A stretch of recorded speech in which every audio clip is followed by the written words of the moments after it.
across the fence, learning, leadership, and environmental studies. We'll find out how Vermont grade school students are giving 4-H a try. Good afternoon and thanks for joining us. I'm Judy Simpson. 4-H gives young people an opportunity to step into the spotlight. Sometimes it means competing in the show ring, or it could be about teaching recycling and alternative energy. The UVM Extension 4-H Try program puts science, environment, literacy, and leadership front and center. Try is a non-traditional 4-H program, which means you don't have to be in a 4-H club to take part. By using the 4-H model of learning by doing, Try gives young people a chance to spearhead projects that they're passionate about.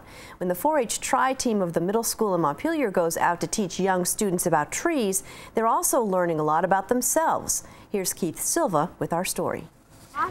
When the 4-H Try team from Main Street Middle School in Montpelier shows up at Union Elementary School with pipe cleaners and paper bags, it's sure to be a good time. There you go. Oh, there we go. Awesome. Today we are teaching them the different aspects of a tree. So the tree has roots, a trunk, and a crown. And we also taught them the different life stages of a tree. Ready? These teens take part in the UVM Extension 4-H Try for the Environment program. TRY stands for Teens Reaching Youth.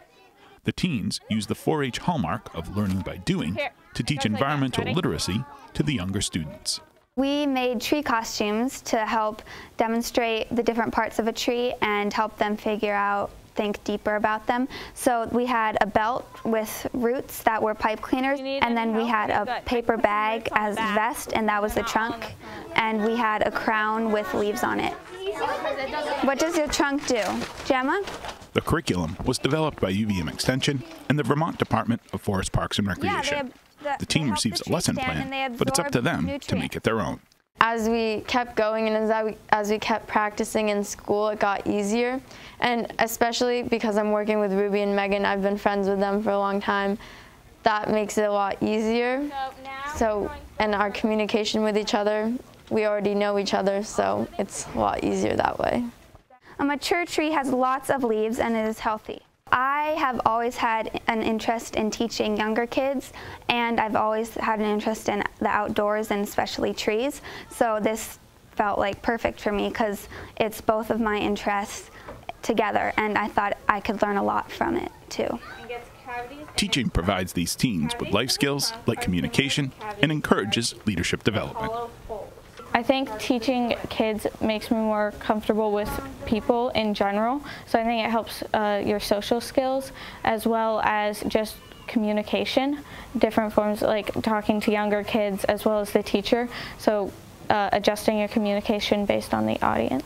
Once we know the information, we have to go and be leaders and teach the younger kids what we learned. So it ties into how we have to learn something and then give our information to them. For me personally, I think that when it comes to being a leader, you learn a lot from your mistakes, and that makes you who you are, and it's just how you act after those mistakes is how you become a better leader. This is a coniferous tree. I learned that I have great kids, and with great kids you can do anything. Don Taylor is the Main Street Middle School 4-H Try Team advisor. I think the lesson today was amazing for a couple reasons. Number one is the problem solving that I witnessed, also the collaboration between the kids, and the way they were able to kind of carry off the lesson and confront a lot of the issues that teachers do without a hitch. And they seemed like they were responsible, they were practiced, they were organized, they were kind. But I think the kids learned a lot as well, and that sort of experiences not only helps them see the benefit of their education, but I think it also makes them feel good about it, and that's what education is all about. This one isn't working. In 2013, the Vermont legislature passed Act 77. The law adds options, what are called flexible pathways, to the traditional classroom. In a nutshell, students are encouraged to pursue experiences outside the classroom. The 4-H Try for the Environment program is a good example because it teaches transferable skills like leadership development and public speaking, skills students will need for life. What's next? I think they get some of the foundational knowledge in school, but having them or giving them the opportunity to practice that in a wide range of community and public venues I think makes it more real, and I also think it allows us to have conversations that are a little bit more meaningful than just recycling information, which might happen in a traditional classroom. And I think as part of Act 77 with the Agency of Education, one of their big pushes is for flexible pathways where kids are demonstrating their proficiencies sort of in the real world. And this is just the beginning and a foundational step for our kids so that when they move to high school, they'll understand how to take advantage of opportunities across a wide range of skills and interests. Act 77 puts UVM Extension's 4-H program front and center as a partner educators can turn to provide personalized learning opportunities. Sarah Kleinman is the UVM 4-H program director.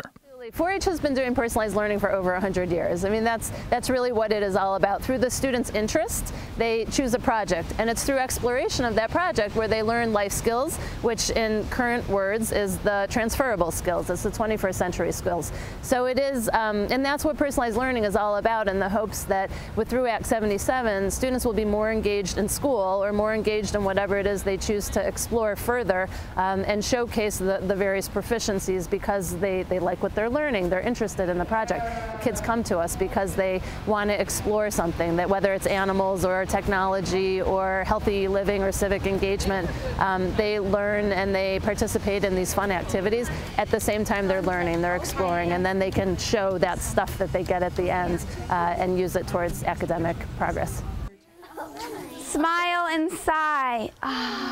The biggest benefit is that it allows us to create community partnerships. I think that educators across the state, as we implement Act 77, are looking for those community relationships.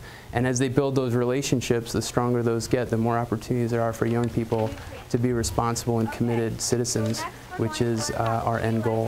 One of the takeaways from this experience is how much kids have to offer that we don't see when they're sitting in chairs or sitting in desks, when we're telling them what to do.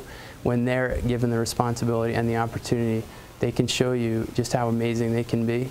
And I think fostering and nurturing that spirit is part of our job. It said the best students make the best teachers. For the members of this 4-H Tri team, this is an experience they'll learn from for the rest of their lives. And what's next? Leadership to me is teaching younger or older people about what you've learned. I think leadership is really important, so you can have a voice. I think everyone should have a voice so they can stand up for what they believe. Okay. Finding your voice from leading and learning. Now that's something worth a try.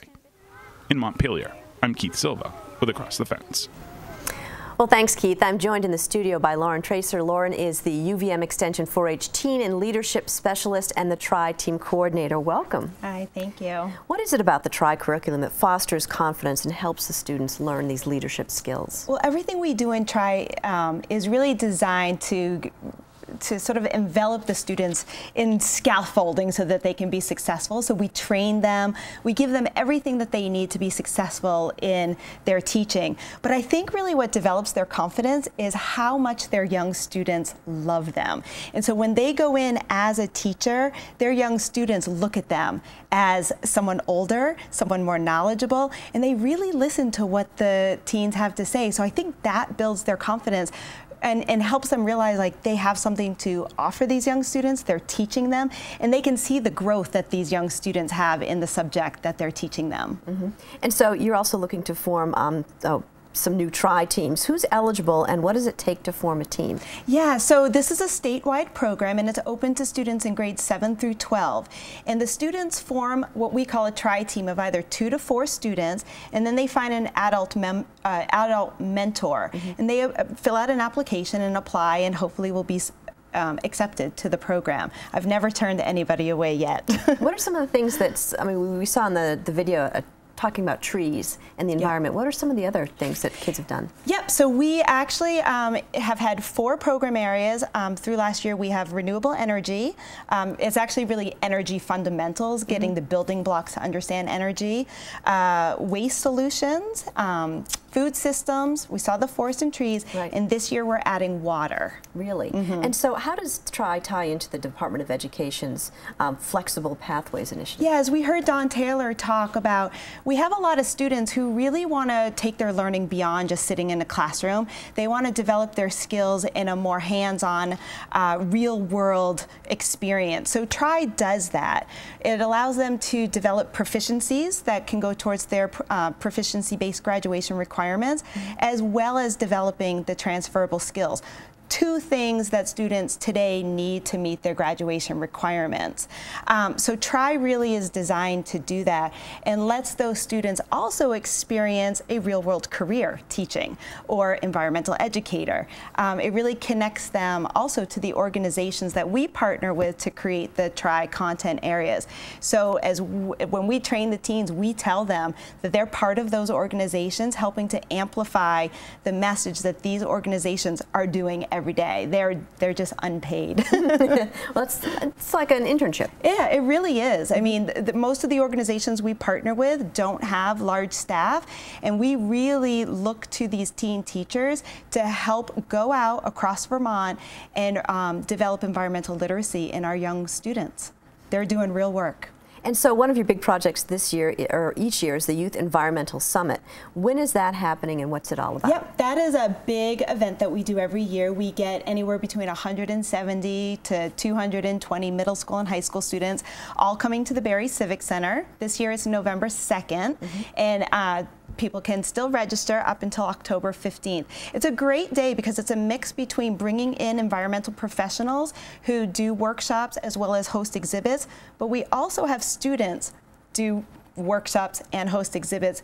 One of the things I like about the Youth Environmental Summit, it's middle school and high schoolers sharing what they've done at their school or in their communities, sharing it with other students to hope that they will give ideas of what other students can do back in their communities or at their schools. So, I mean, how many people attend usually?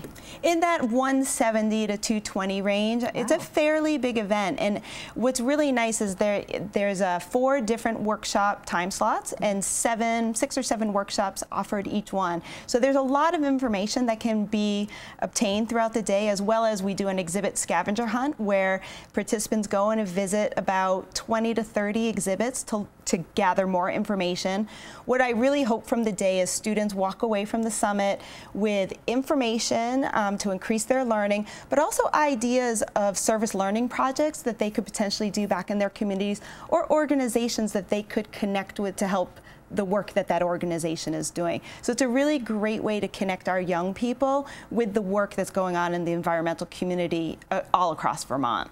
And also, too, it starts now, you had the high school kids teaching the younger kids, but now puts sort of that seed in the younger kids' mind saying, hey, maybe this is something that I want to do in the future. Exactly. We have had people come as participants to the Youth Environmental Summit who then have come back in future years as presenters. So it's a really nice thing to see when that happens. Now, another TRI program that you want to start up this year is a TRI Teen Science Cafe. Tell us about that. Yeah, so that is a new initiative. That one is really exciting. It's a national effort. The Teen Science Cafes started in New Mexico, and the group that's putting those on are trying to get teen science cafes in all 50 states. So I'm starting the first one here in Vermont. And the idea behind that is it's a teen-led effort. So we have a teen leadership group that plans these science cafes for other teens, inviting in scientists and engineers and technology specialists to share the work that they do some kind of hands-on activity, have informal discussions to really connect our young people in Vermont to the kinds of careers that exist and hopefully give them a better idea of what goes on in Vermont and connect our young people to what's happening. Yeah, it's interesting because a lot of the big companies that you're talking about or different tech companies always say we need people in the pipeline. Yeah, and a lot of young people, a lot of times when they think of science, if you ask them, they probably envision somebody in a lab coat working in a lab with a microscope. But that's one area of a science career, and we really want to expose teens in Vermont to all the cool research and jobs that exist here, bring in those people to share what they're doing, help our young people identify paths that they can take throughout life if they're interested in some kind of STEM-based career, and just kind of bring everybody together to just have like-minded people talking and sharing. Sounds pretty terrific. Well, for more information about the TRY program or other 4-H opportunities, you can call Lauren toll-free at 866-260-5603. That's 866-260-5603. You can also click on the UVM Extension website and click on the link to 4-H. Thanks so much for joining us. Thank you. That's our program for today. I'm Judy Simpson. I'll see you again next time on Across the Fence.